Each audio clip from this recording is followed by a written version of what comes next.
สวัสดีจ้าพ่อแม่พี่น้องพ่อกันอีกคือเก่าเนาะกับหนังสือคัมภีร์ธรรมดาที่บ่ธรรมดาเนาะ4ชุดให้เพิ่งเจ้าของนะพี่น้องมีพุทธาธิบายในมหาปรินิพพานสูตรที่มีกายมหาวากว่าเบิงก้อนอานนท์ภิกษุผู้มีตนเป็นเกาะมีตนเป็นที่พึ่งบ่มีสิ่งอื่นเป็นที่พึ่งมีถ้ำเป็นเกาะมีถ้ำเป็นที่พึ่งบ่มีสิ่งอื่นเป็นที่พึ่งดำเนินชีวิตอยู่แบบใดกันเนาะก็ได้แก่ภิกษุผู้ตามเบิงกายในกายตามหูเวทนาในเวทนาตามหูจิตในจิตตามหูธรรมในธรรม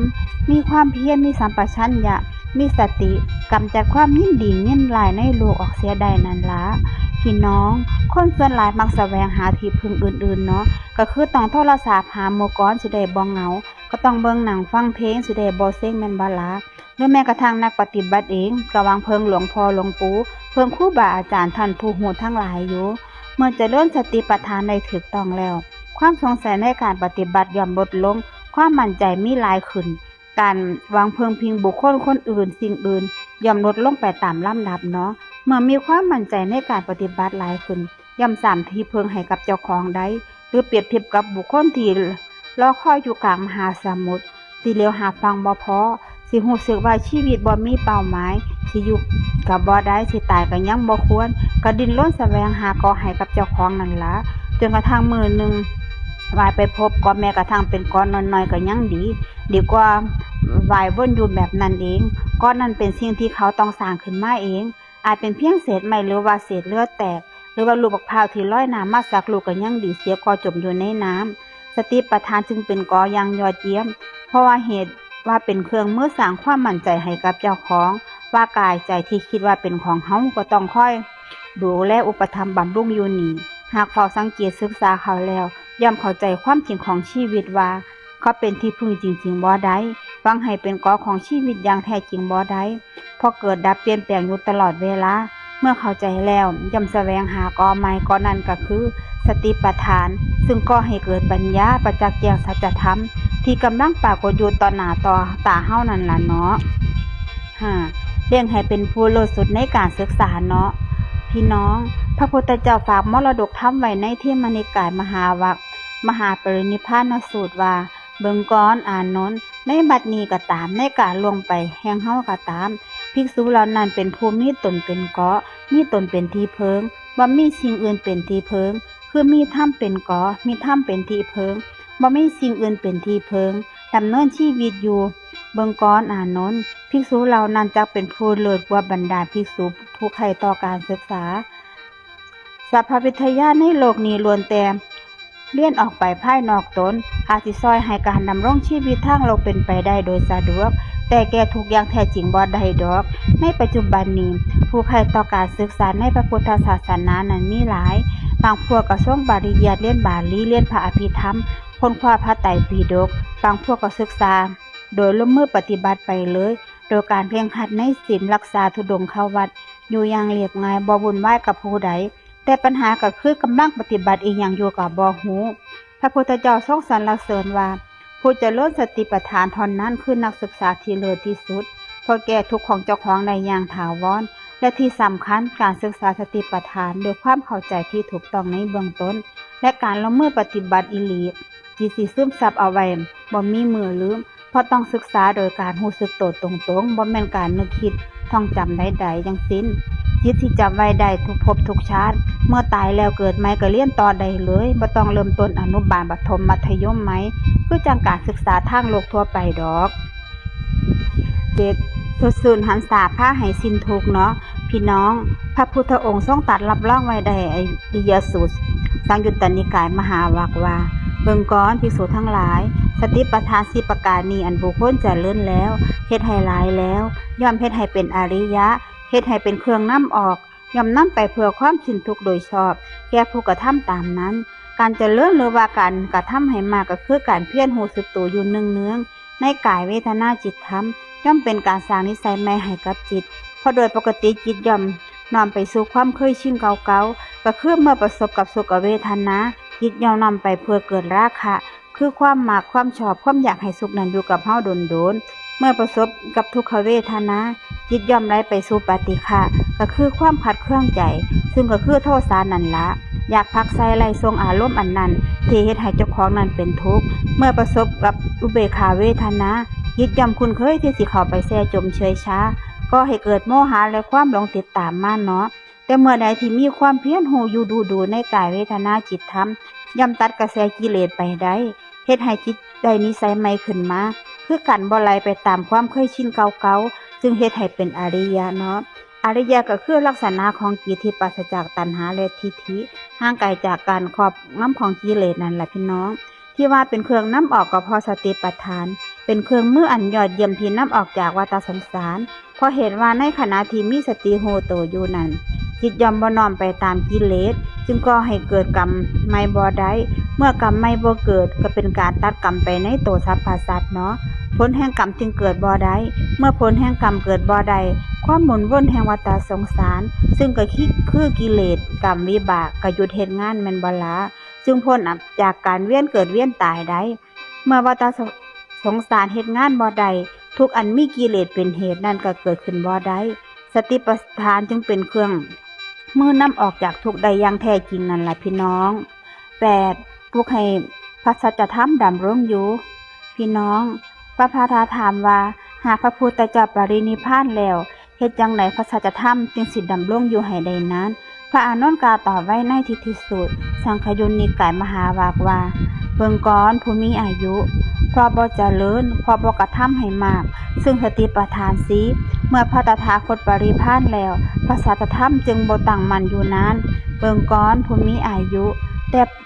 พอเจริญเพราะการกระทำให้หลายซึ่งสติปัฏฐาน 4. เมื่อพระตถาคตปรินิพพานแล้วพระสัจธรรมจึงตั้งมั่นอยู่ได้นานคำว่าสัจธรรมหมายถึงธรรมที่แท้ธรรมของคนดีหรือว่าธรรมของสัตตบุรุษหมายถึงธรรมมาของพระพุทธเจ้านั่นละการเจริญสติปัฏฐานก็ให้เกิดการสำรวมระมัดระวังเจ้าของผลที่ตามมาก็ดีย่อมสั่งความเลื่อมใสศรัทธาให้เกิดขึ้นแก่ผู้พบเห็นหรือผู้อยู่ใกล้ชิดนั่นละดังกรณีของพระอัสสชิที่เผยแผ่ธรรมมาโดยการแสดงอาการอันสงบเสงี่ยมหน้าเลื่อมใสจนซักน้ำให้ได้พระอัครสาวกเบืองกว่าเป็นศิษย์คือพระสารีบุตรซึ่งเป็นบุตรพระหัตถ์ขวาของพระพุทธเจ้าเป็นพระธรรมเสนาบดีเป็นกำลังของพระศาสนาองค์สำคัญรูปหนึ่งในพระพุทธศาสนานั่นละเมื่อหูกายอยู่อย่างสม่ำเสม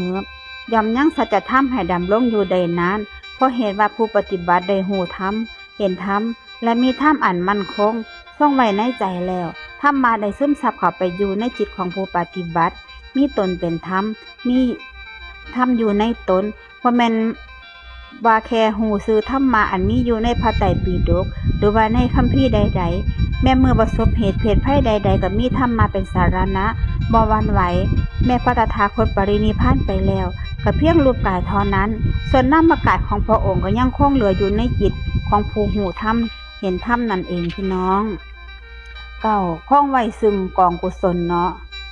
กองแห่งกุศลนั้นพระพุทธเจ้าทรงแสดงถึงสติปัฏฐานสี่คือกันปรากฏในปุรสาริสูตรสังยุตตนิกายมหาวากว่าเบิ่งก่อนภิกษุทั้งหลายบุคคลเมื่อสิกล่าวว่ากองกุศลจังสี่สามารถกล่าวได้โดยถูกต้องว่าได้แก่สติปัฏฐานสีเพราะว่ากองกุศลทั้งปวงนี้คือสติปัฏฐานสีเพราะเมื่อบุคคลมีสติสัมปชัญญะอยู่ที่ขณะนั้นย่อมเป็นกุศลมีความปลอดโปร่งเบิกบานเบาสบายซื่อตรงนุ่มนวลควรแก่การงานอันเป็นลักษณะของจิตที่เป็นกุศลเมื่อจิตเป็นกุศลว่าสิเฮ็ดเว้าคิดสิ่งใดย่อมก่อให้เกิดความเป็นประโยชน์เกื้อกูลทั้งต่อเจ้าของและผู้อื่นตามมาเนาะคำว่ากองกุศลภาษาบาลีใส่คำว่ากุศลราศีคำว่าราศีแบบภาษาไทยนำมาใส่เป็นราศีก็คือมีสง่าราศีเป็นต้นเนาะผู้เขียนจึงขอสรุปเอาดื้อๆว่าผู้มีสติสัมปชัญญะอยู่เสมอย่อมมีสง่าราศีสง่างามขึ้นกว่าเก่าอันเป็นผลพลอยได้จากการที่จิตทุกข์น้อยลงนั่นเองการมีสติรู้สึกตัวจึงตรงกันข้ามกับการหลงเพลิดเพลินอยู่ในโลกแห่งความคิดซึ่งมักสิก่อให้เกิดความทุกข์ตามมาความคิดนั้นมีอยู่2ประเภทก็คือก่อตั้งใจคิดซึ่งอาจเป็นได้ทั้งกุศลและอกุศลขอบ่ตั้งใจคิดปรุงแต่งไปเองตามความเคยชินซึ่งส่วนหลายก็เริ่มมาจากโมหะก่อนแล้วจึงตามมาด้วยโลภะโทสะหรือเอิ้นกันว่าหลงหักหลงชังหลงโลภ ลงสงสารไปตามเรื่องนั้นละซึ่งเป็นอกุศลกรรมทั้งใจล้วนๆเด้อความคิดประเภทที่สองนี่เองที่เป็นอารมณ์อย่างหนึ่งของสติปัฏฐานหากหูต่อท่านความคิดดูเขาผู้ปฏิบัติสิหูเองว่าบ่มีเฮาคิดบ่มีผู้คิดมีแต่ความคิดที่เกิดขึ้นเป็นธรรมดาได้รับลงเป็นธรรมดาอยู่แบบนั้นความทุกข์ยังเกิดขึ้นบ่ได้อีกเนาะพี่น้อง10ดลให้วิชาและวิมุตติให้สมบูรณ์เนาะพี่น้องมีพระบาลีในมัชฌิมนิกายอุปริปัสสาอานาปานสติสูตรพรรณนาไว้ว่าสติปัฏฐาน4อันบุคคลเจริญแล้วกระทำให้มากแล้วย่อมเฮ็ดให้โพชฌงค์7บริบูรณ์ได้โพชฌงค์7อันบริบูรณ์เจริญแล้วกระทำให้มากแล้วย่อมทำวิชาและวิมุตติให้บริบูรณ์ได้การมีสติสัมปชัญญะระลึกรู้ในกายเวทนาจิตธรรมจึงเปรียบคือจังหัวรถจักรที่สิซักน้ำให้คุณธรรมเบื้องสูงเกิดขึ้นได้มีหลักฐานปรากฏในสตินสูตรอังคตุลกนิกายสันตนิบาตว่าเบิ่งก้อนภิกษุทั้งหลาย1เมื่อสติสัมปชัญญะมีอยู่หิริและโอตตัปปะก็คือความอายโศกบาปนั่นแหละพี่น้องชื่อว่ามีเหตุสมบูรณ์เนาะ2เมื่อหิริและโอตตัปปะมีอยู่อินทรีย์สังวรคือการสำรวมในตาหูจมูกลิ้นกายใจชื่อว่ามีเหตุสมบูรณ์3เมื่ออินทรีย์สังวรมีอยู่ศีลชื่อว่าเหตุอันสมบูรณ์4เมื่อศีลมีอยู่สัมมาสมาธิคือจิตตั้งมั่นอย่างถูกต้องชื่อว่ามีเหตุอันสมบูรณ์นั่นละเมื่อสัมมาสมาธิมีอยู่ยถาภูตญาณทัศนะการเห็นด้วยปัญญาตามความเป็นจริงชื่อว่ามีเหตุสมบูรณ์6เมื่อยถาภูตญาณทัศนะมีอยู่นิพพาทิวิราคะความเบื่อหน่ายคลายกำหนัดชื่อว่ามีเหตุสมบูรณ์7เมื่อนิพพิทาวิราคะมีอยู่วิมุตติญาณทัศนะการเห็นโดยปัญญาว่าหลุดพ้นแล้วชื่อว่ามีเหตุสมบูรณ์เนาะพี่น้องเปรียบคือจังต้นไม้ที่มีกิ่งและใบสมบูรณ์แม้กับทอของต้นไม้นั้นย่อมบริบูรณ์แม่เปลือกกระพี้และแกนของต้นไม้นั้นก็ย่อมบริบูรณ์ไปนำคือกันหันละการตื่นโตตระหนกรู้ในกายใจจึงเป็นเหตุเป็นปัจจัยชักนำให้กุศลธรรมเบื้องสูงคือวิชาความรู้และวิมุตติความหลุดพ้นจากอวิชชาเกิดขึ้นอันก็ให้เกิดความพ้นทุกข์ติดตามมานั่นละขอกราบขอบพระคุณและอนุโมทนาบุญกับทุกๆท่านที่เราฟังจนจบคลิปเนาะพบกันใหม่ในคลิปหน้านะพี่น้อง